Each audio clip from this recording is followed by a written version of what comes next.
ou se tiver precisando por uma questão de parceria, né?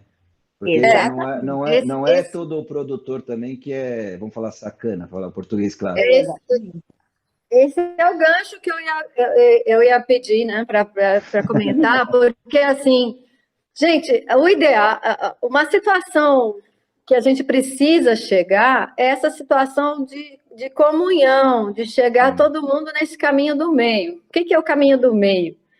É que a gente precisa, para fazer um belo trabalho, a gente precisa de equipe. Trabalhar sozinho e fazer tudo é Também não dá. muito. Você produz muito menos, você faz muito menos do que se você tiver dentro de uma boa equipe. E aí somar as melhores habilidades de cada um. O Rodrigo é um mega ator. Então a gente, o ator, o bonequeiro, aí, bom, ele tem menos, vamos dizer, essa é a grande habilidade dele. E tem outras também, mas esse é o principal. Pô, se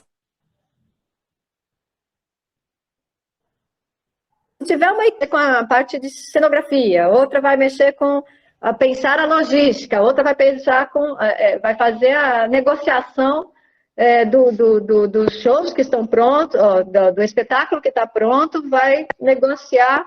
Enfim, é muito bom trabalhar em equipe, é muito melhor trabalhar em equipe.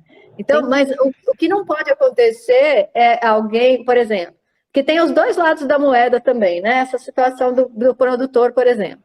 O produtor, aquele bom produtor, que é de dentro daquela linguagem, ele sabe, ele valoriza aquela linguagem.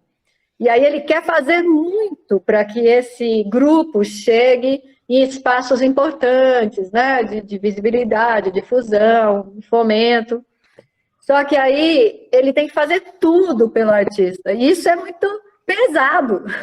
Sim. Então o artista também tem que fazer não só aquela de se disponibilizar a fazer a sua arte, mas também ajudar nesse sentido de aprender, né, a se colocar, a ter produzir, a ter um release bom, enfim, ter fotografia, ter um mínimo de entendimento sobre esse processo todo da produção. Não que ele vá ser um produtor, mas ele precisa conhecer esse processo, sim. Inclusive para valorizar o trabalho de quem faz.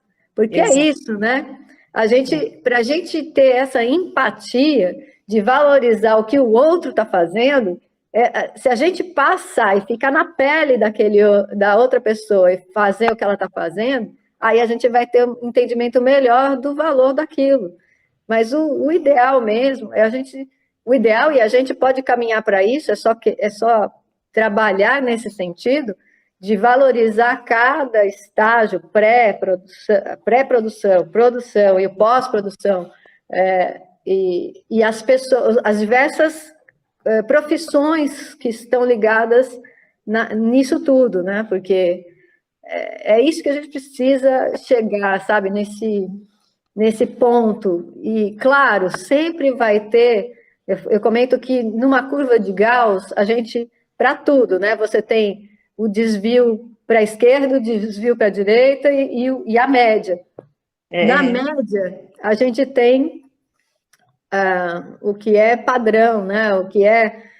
E a gente vai ter pessoas de um lado, do que está desviado 10, 15% para um lado, que realmente está usando da oportunidade e não trabalhando por ela. E outros 10% que está fazendo de tudo para criar a oportunidade. Então, a gente não pode focar naqueles 10% só que estão usando da oportunidade. Sim. Olha o tanto de os 10, 15, né? Os outros 75, 80, 85% são possíveis de trabalhar e trabalhar em equipe, numa boa. Então, a gente precisa fazer esse mapeamento também, né? De quem são os profissionais sérios, éticos, e que estão trabalhando em prol daquela linguagem ou daquele segmento, e é aí que a gente vai buscar a equipe. Acho que esse ponto que você falou Acho que é o cerne mesmo. A gente não precisa fazer todas as etapas, mas a gente tem que ter um mínimo de conhecimento delas para poder dialogar com quem está fazendo. Sim. E para entender exatamente esse caminho, como diferenciar a pessoa que está se aproveitando da pessoa que está contribuindo, está somando aos projetos e às realizações. Quanto maior a equipe de pessoas que você pode confiar em qualquer trabalho, eu acho que é importante, né? Você ia falar alguma coisa, Dani? Eu ia falar sobre essa questão da valorização, né, Bel? Valorizar, inclusive, o quanto é difícil, né, a gente escrever, se apropriar desse projeto que às vezes já estava em andamento e a gente vem participar de algo que já estava construído. Então, como você disse, ter um material adequado, isso é fundamental, mas também mostrar que existe uma parceria leal, né? Uma parceria, porque é muito raro a gente estar atualmente, né, com os parceiros, com pessoas que estão correndo junto com a gente. Então, essa valorização mútua entre os produtores, de maneira a realmente formar esse coletivo, não só da boca para fora, né? Mas de ter essa parceria mesmo, de se manter unido e na mesma linha. E não, como é que eu posso dizer? Não sendo desleal nenhuma das partes.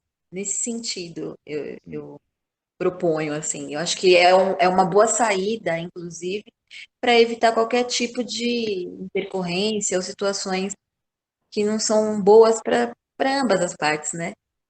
Doutora Chico Science, né, que você me disse, Isso. você fazia parte do conselho, você teve alguma colaboração nessa aproximação da cultura popular da casa ou dos artistas do bairro de cultura popular? Como é que funcionava a sua participação ali?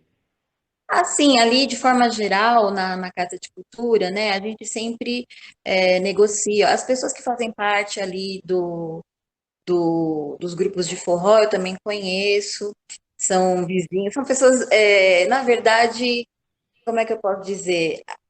Os artistas, mesmo de regiões distintas, a gente acaba sempre tendo uma conexão ou outra, mas são pessoas ali do bairro que foram ocupando a Casa de Cultura, né? Que estava num momento muito difícil, passando por uma etapa de restauração, né?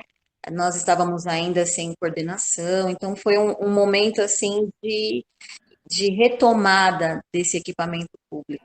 Então, foi a cultura popular de forma geral. Como eu te falei, vieram as pessoas do forró, vieram pessoas do Cacuriá, do Maranhão, do Coco e de outras manifestações culturais nordestinas. Então, foi uma abertura, como eu te falei, para a cultura popular de forma geral.